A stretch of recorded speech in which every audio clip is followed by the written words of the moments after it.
come on inside and get yourself something cool to drink. And did you see him? Hey, Bachi. Hey, man, we got to talk, man. Ladies and gentlemen, we got to talk. We got to discuss. This Quinnon Williams thing is real, man. It's no longer a myth. He's on the team now, you know? I'm not saying I'm challenging Cowboy Nation to anything. But I will say that I think a lot of my content creator colleagues, I think what's going to end up happening soon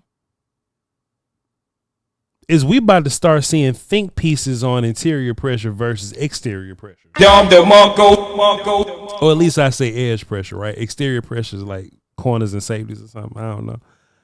Edge pressure versus interior pressure. And ladies and gentlemen, I come from the David Irving is my best defensive tackle I've ever seen with my own eyes era. When Leroy Glover was here and Jay Ratliff was here, I was a little boy. And I wasn't necessarily so deep into my Cowboy fandom that I was covering them in that way. I was a Cowboy fan because my father was a Cowboy fan and the rest of my family are Cowboy fans. And, you know, it's kind of like rites of passage type stuff. You know what I mean? I just ended up being a Cowboy fan, but I'm here now, right? I was born in 92. And I think my football fandom as a young man at that time was like real casual. You know what I mean? Like I knew that Leroy Glover was real good on Madden and stuff like that, like Madden 04 or something, whatever it was. You know what I'm saying? Like I like that was cool. But I didn't watch Leroy Glover with my eyes week in and week out like I do now. I watched the Cowboys with a lot of intention. You know what I mean? I watched David Irving a whole bunch. But also on top of me watching David Irving, like I was watching like Randy Gregory and stuff. You know what I mean? I did watch D. Ware. I did watch Tank Lawrence. You know what I mean? I did watch all these guys, these edge dudes in Cowboy land. And I think we all kind of developed that same bug for wanting edge guy when edge guy was hot. I remember when edge guy first got hot, like for real, it was that Reggie Bush, Mario Williams draft. You know what I'm saying? And the Bills? No, the Saints. The Texans, pardon me. The Texans took the pass rusher over the running back. You know what I mean? I think that's when edge rushers kind of kicked off a little bit. I don't have a player that introduced me to the interior pressure era, right? Y'all write that down. Did you hear what I said? The interior pressure era, right? I didn't have a player that introduced me to that. You know what I mean? Like, you know, Chiefs fans got Chris Jones and stuff, you know. Rams fans had Aaron Donald. Even to an extent, Texas fans, like J.J. Watt was a dude that would get, you know, like pressure on the interior, right? But as a Cowboy fan, I never really had that, you know what I mean? David Irving didn't know he had to work hard to play football, you know? Like, it was always up and down like that. So the best interior D lineman I've ever seen with my eyes watching closely and intently was David Irvin, Oso Digizua, who like Jeremy Mincy or something. You know what I'm saying? Like I'm not really privy or familiar to all this dominant defensive tackle talk, but it's here now. You understand what I'm saying?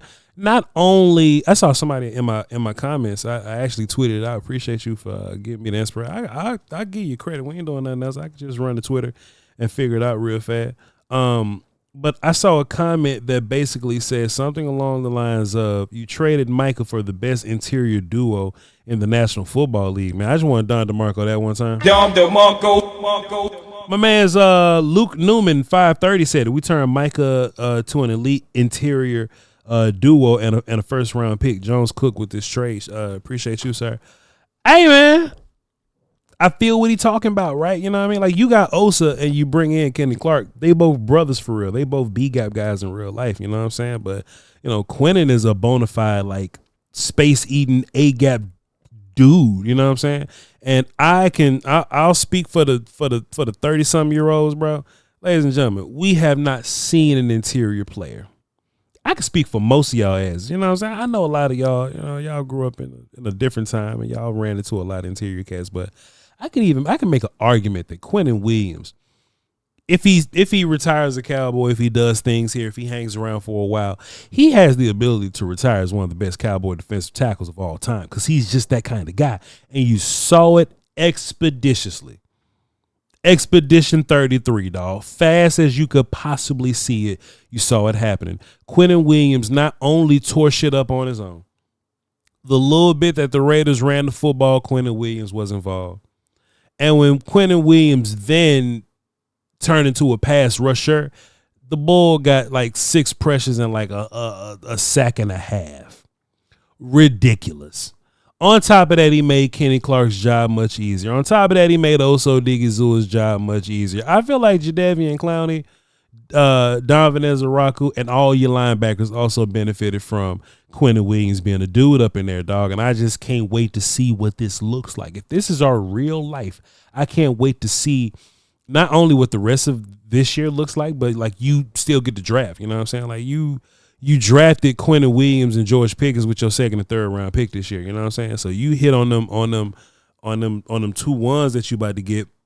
Roll this over into next year. Find a way to retain Pickens, man. You doing something crazy, man. You are doing something crazy defensively. You know what I mean? A lot of people asking like where are we at on Flus, man. Flus still ain't really done it for me yet. You know what I'm saying? Like I need to see Flus. There's a great Benny the Butcher line that I often recite on this show. The song is from Took the Money to the Plug House. You make your first 10 bands, let's applaud the brother. But if you do that like 10 times, now you on to something. You know what I'm saying? Don't just be satisfied with your initial victory. Even though this victory is fantastic and is more than you've ever done, this little $10,000. You know what I'm saying? I'll give you a hand for you making this $10,000. But if you do that 10 more times, you in a whole nother bracket and situation. You know what I'm saying? I can look at this same thing with Matt Eberflus. Matt Eberflus finally did a great thing versus the Raiders, and I'll give him credit. I'm not going to be a guy to be like it's just the Raiders because I saw the Cardinals beat the shit out you, you know? So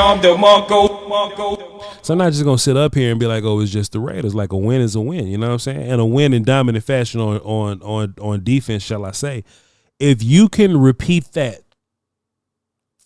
10 more times, that's regular season, including playoffs, man, I don't see how y'all don't have a smile on y'all face, right? But Flus has to show me that first, right? We talking about a guy in Flus that doesn't elevate any of the bad players on the team. You know what I'm saying? All we talking about is Flus got a, you know, he needs players. He needs top tier players, man. I seen these other teams that don't have top tier players that have miscellaneous defenders that I've never heard of in my life, and they make shit shake.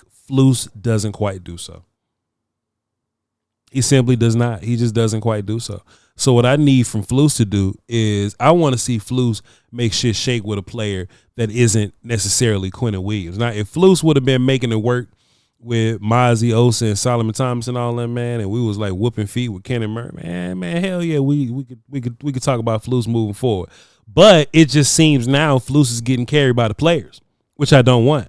I want Flus to be cool with some nonsensical players, but then when Flus gets Quinnon Williams, it turns us into the greatest defense in the league because he's done so much with so little. That's what San Fran's going to look like, right? Like San Fran lost linebackers, edge players, defensive tackles, corners. They lost the safety to free agency, Hufanga. They lost damn near everybody on their defense, and they are still keeping their offense in games. And their offense is being led by quarterback McCorkle Jones. You see my issue with Flus here. Now, if the Cowboys go win the Super Bowl, this shit don't even matter. You know what I'm saying? The Cowboys win the Super Bowl. I don't give a damn about Flus or how much his rent is. Like, hey, whatever. You know what I'm saying? If you win a Super Bowl, you can just hang around till you get fired, brother Flus. I don't give a damn. You won a Super Bowl. It is what it is. But you're not gonna win it by the scheme of your defense. You're winning by the players that's on the field right now, which I'm fine with.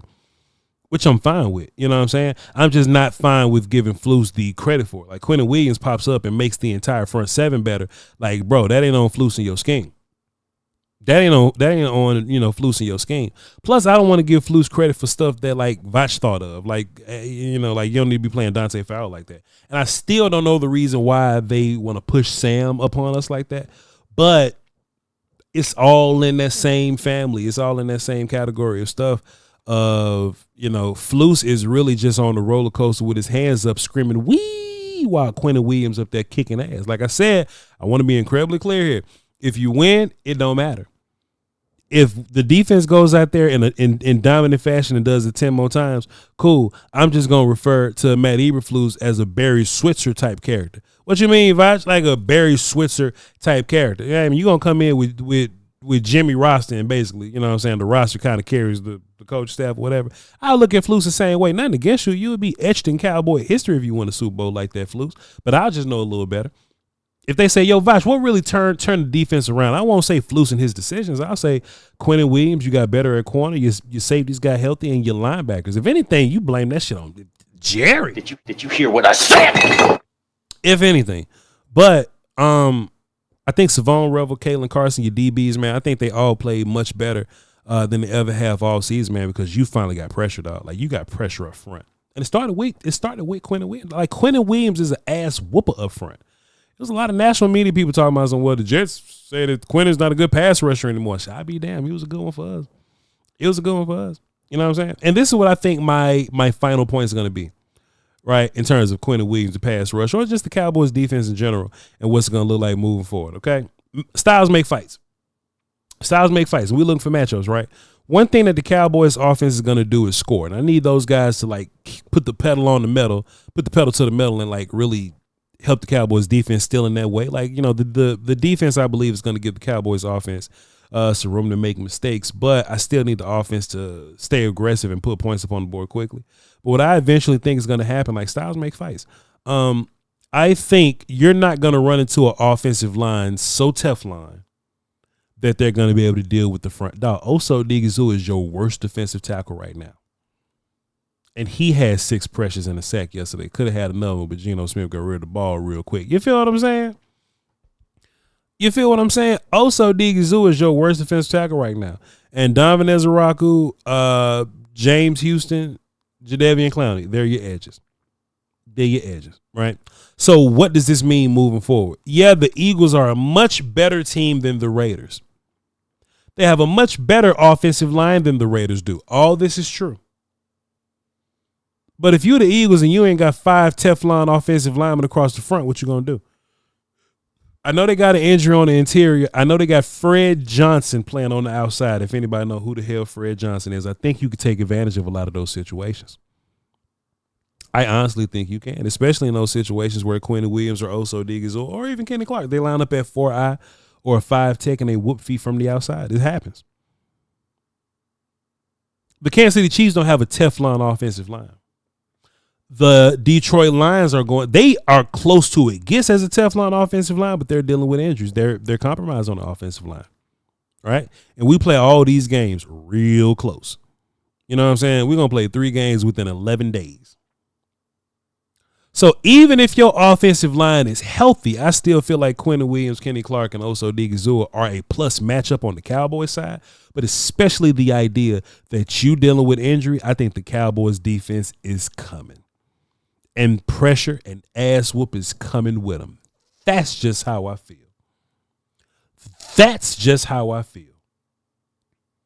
I don't think this defense is going to be some knockout, shutdown defense overnight. That don't make sense to me.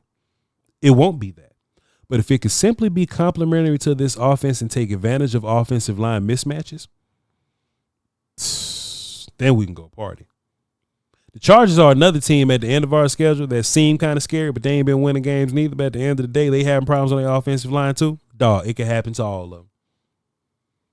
I don't fear the Wizards. I don't fear the Giants. The Minnesota Vikings could be a little goofy. If your defense is as bad as it's always been, the Vikings can give you a hard time. But at the end of the day, I don't think they will. If you can handle these next 3 teams, these next few games are so important. They're so pivotal. But if you can walk out of them, let's say Eagles, Chiefs, Lions, if you walk out of that stretch with 2 wins, this thing might be worth saving, and I might actually not check Tankathon this week. You know what I'm saying? Every time I get ready for draft, man, the Cowboys do a little something to just hold me off a little bit more. You win 2 out of the 3 next games coming up, we might be on to something. Love y'all to pieces, man. Catch me on crowning.com. Peace.